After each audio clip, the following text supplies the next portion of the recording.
Yo, this is Preedy. Right now we're here chilling with my friends, OMG magazine, and it's time to get to know me as the artist. It has been a roller coaster ride since coming out of Carnival 2016 in Trinidad. I've done the normal route. I've done shows in the US. I've been as far as London, as far as Holland. Headlined a show in Amsterdam, and I just came back from St. Lucia Carnival, which was amazing. I have nothing but love for the Lucian people, their culture, their music, kuduro, the way that they hail their friends. What's up, Casa? They're good. So for 2017, definitely my music and my thinking is going to be directly influenced by Lucian culture, among other things, but just have to say Lucia, big up. How I started off, my story is the same. Slumdog is the typical slumdog millionaire story. I was born, raised in Maloney Gardens, but I migrated across Trinidad. I lived Laventille, I lived Kelly Village, Tobago, Komoto, Diego Martin. Basically, my family was just searching for stability, and in coming up, we didn't have time to focus on music and extracurricular activities. So it was just schoolwork, and I never thought I was cut out for the office type. But you're growing up, living under mother house, abide by Mrs. rules. So I went to school, I played football, I played intercal football for El Dorado East. I went to St. Augustine, and after I was a dancer with Ambassador Dance Crew, which I collectively formed with my now road manager Ronaldo, among other people, and we did fairly well. Became second in TNT's #1 dance group. Got kicked out the other one. But that is the next story. Now, fast forward, I'm an artist, but my story has been one of trial, error,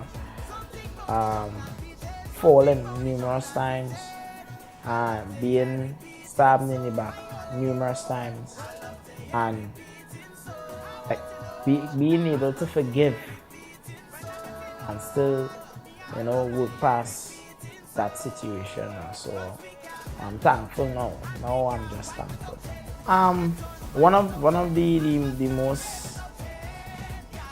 important things I was ever told is that sometimes the story is what makes the artist. The failures is what makes the success. The success don't make success, because how you will know what is success from failure if you don't fail?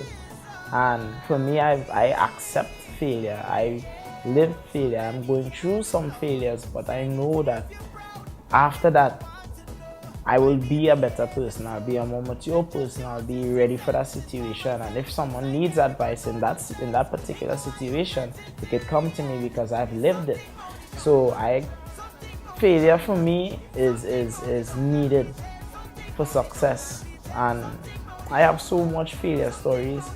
So I don't think they have enough memory for me to get all of those stories. But I mean, failure hasn't stopped me, and I don't think failure is meant to stop a person but make it stronger. So I've taken the leap. I'm still falling, and every day I rise, and I know I have some more falling to do, but I think I'm back broad.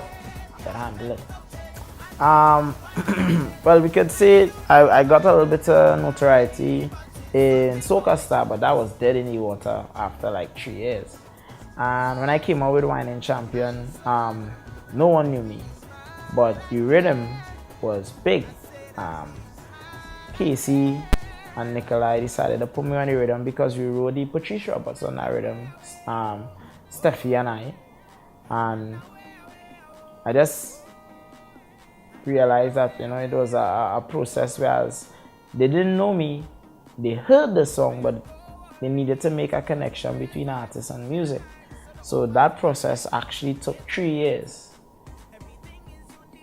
Even when I had a way, Away wasn't, I didn't get shows because of Away. I didn't get any paying shows because of Away. Away only became a big song Monday and Tuesday on the road. We went from truck to truck just singing, looking for a blind. They recognized me, jump on the truck, sang, and then after that I got shows in the US, and then it came back, and that actually helped.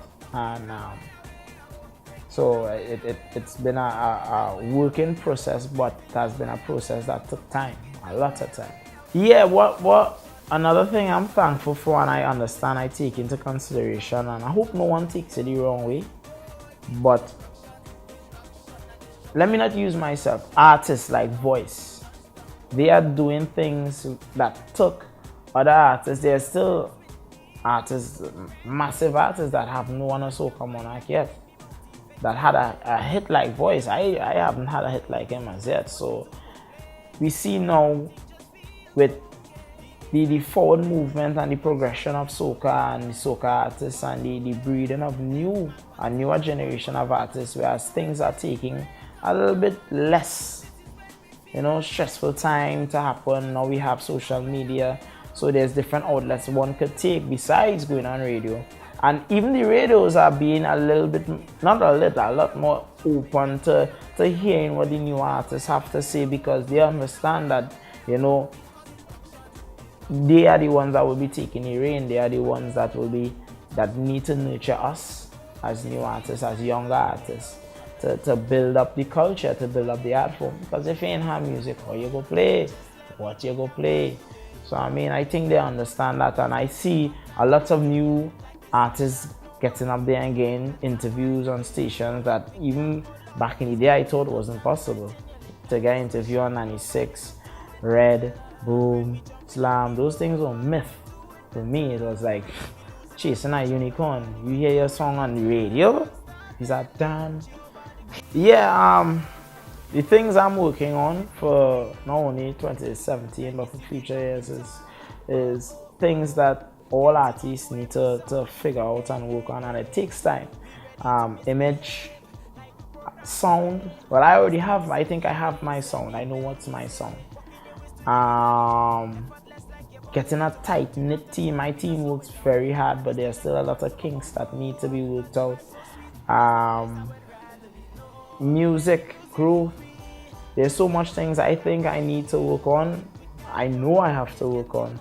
So it's all about the longevity for me. I don't want next year to be my last year or the year after that. I would love to be able to celebrate 20 years in the business like some of these guys.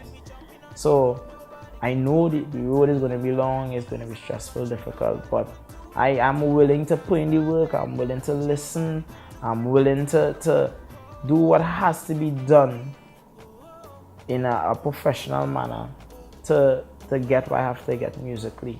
So you see music reaching, I've never left the Caribbean before 2013. I've never left Trinidad and Tobago. Never made a regional or international flight. My first flight was to London. I never thought it would have been possible. I've been to Amsterdam. I never thought it would have been possible. Been to the US. I never thought I would have been touring and doing shows in the US and Canada. So I don't want this to be, I remember when I would like to say, I have a couple shows coming up, I have a tour coming up, and my team, which is WeMad, we have a lot of goals, and we're working hard and diligently towards achieving every single one of them. Actually, one of my greatest fears coming into being an artist was being a one-hit wonder. No disrespect to anyone, but I wanted this so long. To just have it for that short moment isn't enough for me. I wanted this since preschool. I can remember wanting to do this. So that was my fear. I didn't want to get I enjoy the journey of building and people getting to know me from the ground up. So when you think about starting over, it's way harder than you think. We are in an industry whereas it's more emotional than a soap opera. People don't see this. It's more stressful One wrong decision could sandwich your whole career. You could say the wrong thing to the wrong person and not know you're speaking to that person, and that could sandwich your whole career. You could make a brash statement without thinking. You're with your friends, you know, and that could sandwich you. It have so much things working against you being successful in this industry that when you see success, all you can do is just be thankful, keep your head down, eyes forward, and work. That is it. Once you get caught up in the hype and use the next this and use the next that and use the best and this skill like here and that lady want here and you can make this money and so come on like this and everything, if you get caught up in and forget the real reason why you became an artist, which is simply to produce quality music for you to be heard, for your sound to be heard, for your craft to be heard, because we are artists. When you say artists, I'm talking about artists in a holistic sense of the word, which is the painters, the musicians, the program directors, the people that drew the graphic designers. We are all artists, and our main goal is to showcase our talent, our creativity, what is up here. So I think I have a lot to say.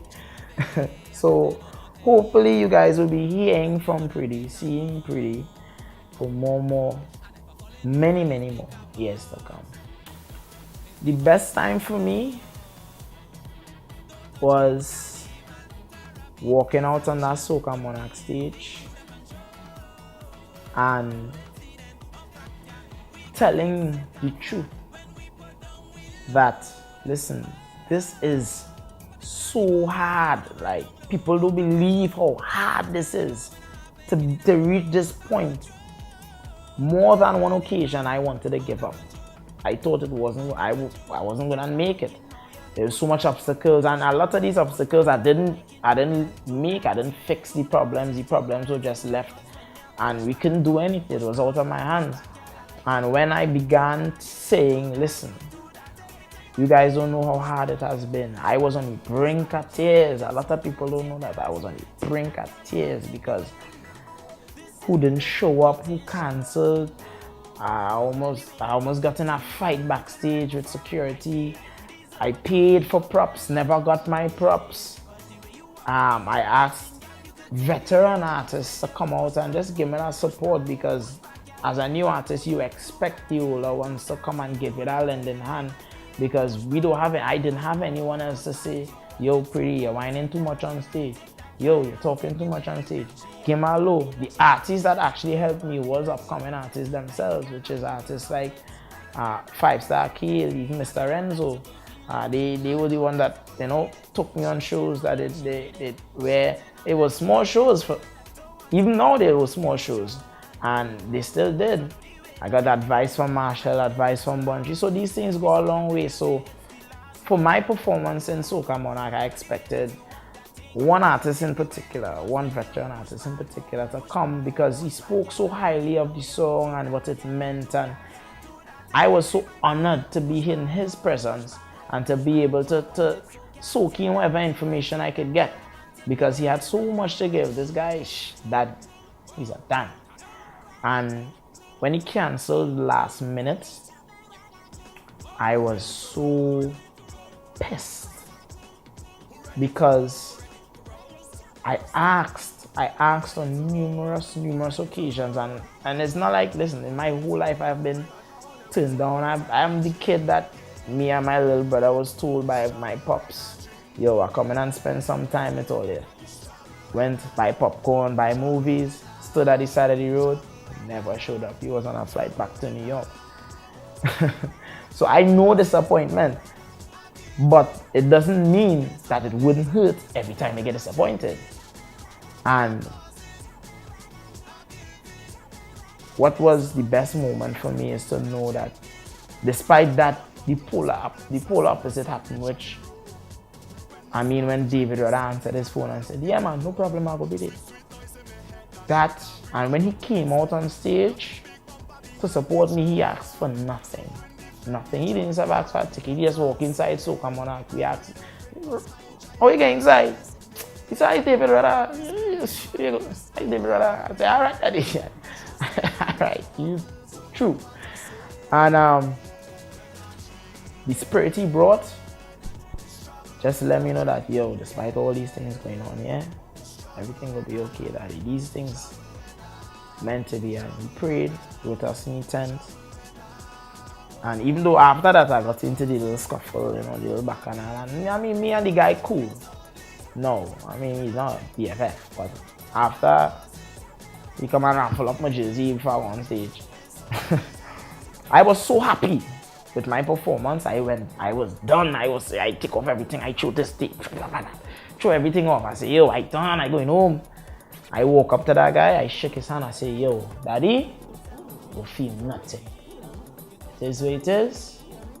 And you, little did he know, he helped put me in that spirit to give that kind of performance. So, in that one night, that highs and lows, that's, yo, a lot of artists didn't get time to practice with the band. I didn't get time to practice. I don't know what my lights was. But, yo, Hollywood story. Hollywood. So, but it was worth it though. Definitely, I would do it again. A lot of people don't know, and I don't think many artists will say this. I would say, if not all, majority of artists are scared right before the season, because nobody could predict who's gonna get a hit and who's not. Even if you have a hit, you are still scared because nothing is promised. So few artists it is promised, and when I say few, I mean 1, 2. Few artists it is promised. So for us who are coming up, the Ilfan, the Second Star, the Voice, the Tevin, the Melly Rose, the Sharadas, the Room, all the new artists, the OD, even the rappers, the Cynex, all these guys, we are just doing music with a hope that it would be appreciated. Now everything is appreciated, so, but for the soca artist itself, this is it for a soca artist. Carnival is it, and right before that September, that July to November stretch, that is panic mode. If you could only sit down in an artist's head and see how he thinking, it's like Bold and Beautiful when bacchanal in the head, you don't know what it is, madness. So, we are humans. Artists are humans. We have problems. We have family problems. We get headaches. We get sick. But, you know, part of our job is not showing that vulnerability. So, just take into account. Sometimes, all they take it easy on the artists, you know. Support. You know, give big up all the artists, no matter the genre. Big up, because we have plenty local talent, and this is what they're gonna do, Let me tell you what they're gonna do. All they're gonna wait until Jimmy or if one of them gets signed at a big level and then be like, oh, they're my boys, they're my friends, blah, blah, blah, blah. No, don't do that. We support now. And I must say, I do get a lot of love, a lot of support from not only my community, but everyone in Trinidad. So I mean, let me keep it up. Don't let it just be for Carnival. I was performing with Mr. Renzo in a bar in, I think it's Cuba. Performing, singing, everyone is a small crowd, probably about 50 people, 50, 60 people. Yeah, performing, the boy singing away. I had away. Someone walk up to me. I was like, took the mic, he say, yo, stop singing. I can say shit. Stop singing shit now, boy. And hand me back the mic, and I saw. But that's not it. That's not all. Continue performing. He come back. He say he's sorry. I say alright. Maybe I should let him apologize on the mic. So I put the mic by him out. He say, boy, this song ain't real good enough. But sing song people know now, boy, and cuss. And I just saw, but this man, but where's this boy? That is my OMG. Where's this boy? Where's this? And that was Hello, to this day, I could feel when he say, boy, stop singing shit. As he say, boy, stop singing shit, I go, ah, inside. It's like, oh God, why you doing that? But I guess that is what I mean when I say highs and lows earlier. And now I could read and feel out a person, and now that ain't happening again. He know he can't do that again. You know you can't do that again. Try it. Do it. Check out my mixtape. Check out the music I'm about to release. Pick up my producers. Pick up the guys like in my started position. Pick up Anson. Pick up Steffi and Buck, my team. Pick up my manager Anna, Nalo, whole Maloney. Love Trinidad. Love the Bago, Signal Hill. Love. And follow me on Instagram, Twitter, Snapchat. @Preedy. And just look out for exciting things for Carnival 2017. Trust me. This year, my goal is to showcase now my full creativity as an artist. I think now we are at the level where we could start to dance strong and do different things. So stay tuned. Might hear something you like. Trust me. Make every man sing that bumper perfect all night.